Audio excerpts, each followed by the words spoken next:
Welcome to Coffee with Joe for Wednesday, September 29th, 2010. Hey, Joe, how's it going down there? Very good, Pete. Thanks a lot. Joe, I'm going to be seeing you tomorrow in Yeah. person at the American Monetary Conference in Chicago, put on by the American Monetary Institute. It's really the biggest annual monetary reform conference, certainly in this country and maybe in the world, Joe. I don't know. Yeah. I mean, that said, Probably. I doubt there are going to be 200 people there. But the rock star that they're bringing in is a gentleman from Australia named Steve Keen, an economist from the University of Western Sydney, who has a really great blog called Steve Keen's Debt Watch that I'm sure many of our viewers have seen. Yeah. He had a great article back in February of 2009 called The Roving Cavaliers of Credit, where he talks about Yeah. how credit money is created, the money multiplier, myths about the money multiplier, how the credit money is created by banks before the reserves are found. He proves this with charts and everything. Right. And he talks about he's a big promoter of Irving Fisher's debt deflation theory. Well, let me segue now to some facts about what's going on right now with the money supply.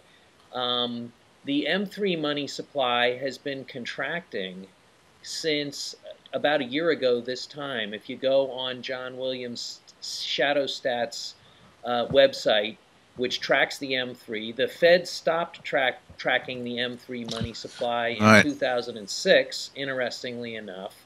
And John Williams still does track the M3 money supply. And that's actually been contracting by up to 6% in the last year. So we have the money supply is contracting as the economy is in recession. Of course, we're being told it's out of recession right now, but we know that's all just propaganda, really. Yeah. Maybe it's technically correct, but through some metric. But this is what you have called the pro-cyclicality of the debt money system. Right.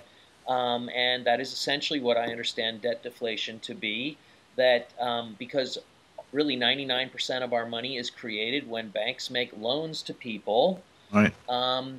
And that money is extinguished, at least the principal on those loans is extinguished when those loans are paid off. And in the last couple of years, people have been paying off loans faster than they've been taking them out, so the money supply is actually contracting.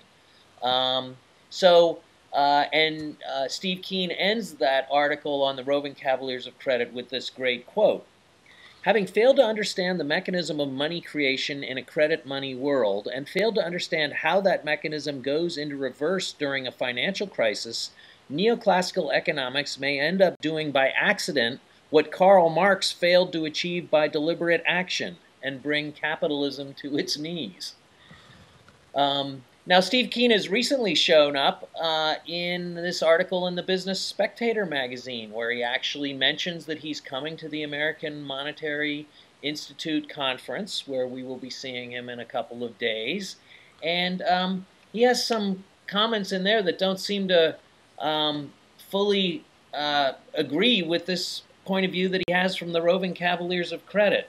I mean, he's a little critical of the full reserve banking idea in the American Monetary Act. He's critical of the idea of the government creating the money, even though that would create the permanent money supply where debt deflation wouldn't be possible. It makes me wonder if he really Exactly. understands it or Yeah, has thought exactly. about it that much.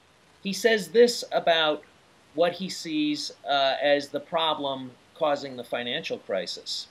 I see the root problem as being not the private creation of money in the first place, but the fact that borrowed money can be used to speculate on asset prices. I mean, how does that square? So does he want the private sector to create debt-free money? Right. Right. I see the root Right. problem as being not the private creation of money in the first place, but he knows that money being created as debt, as bank loans, is the problem behind the financial crisis.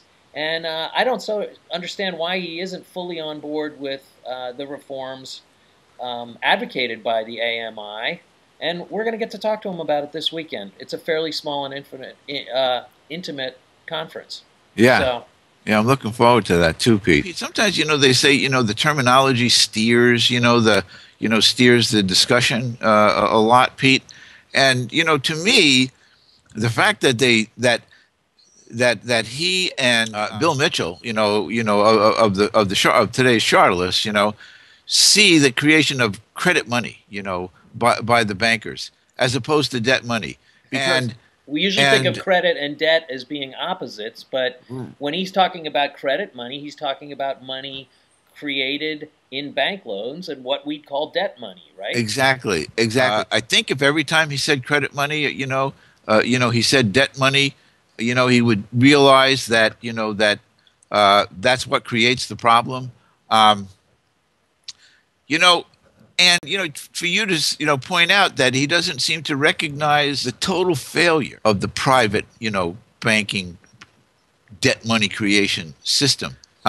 This was also something that he wrote in that business journal, Spectator. This is what he says: banks make money by extending debt. Okay, and ultimately, you can't produce a banking sector that won't want to extend as much debt as is possible. So we have, what a lot of people just call the debt industry. We're the debt industry. We want to sell you what we make, which is debt. Then he goes on to say, this is the innate irresponsibility at the heart of finance. So you have a system that is functioning on the basis of innate irresponsibility, Pete, to do what? To create debt. And to do what? To lead to basically financial instability. That's the thing about debt deflation, okay? If you follow the thread of ideas around the debt deflation, from Irving Fisher on through, because Fisher is pointing out the debt deflation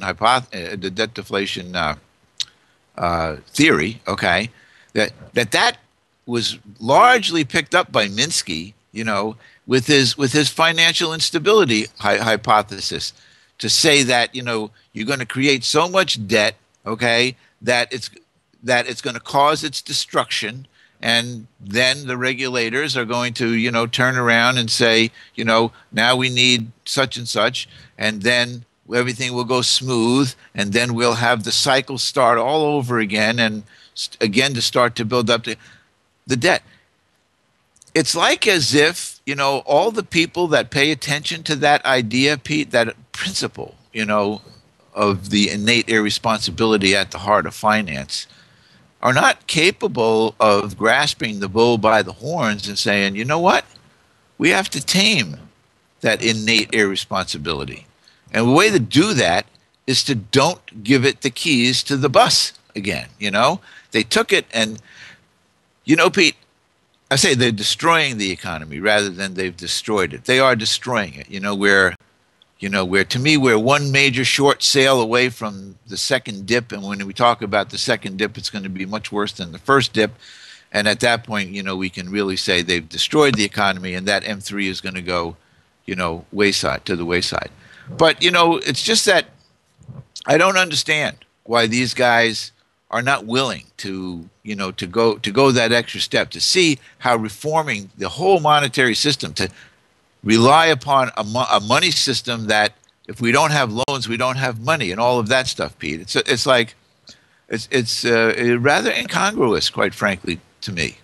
Joe, we got to wind it down. We're running out of time here, but maybe we can school Steve Keen a little bit on the solution that we think can work. I don't think he's spent a lot of time thinking about it, and it would certainly address his concerns about debt deflation. So, right.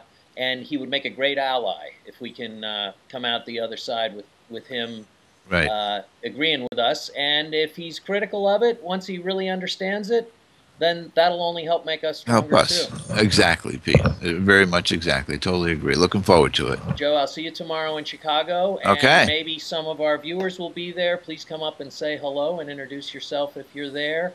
And to the rest of you, we'll see you next week when we post about the conference. Yeah. Okay, Pete. Thanks, Pete.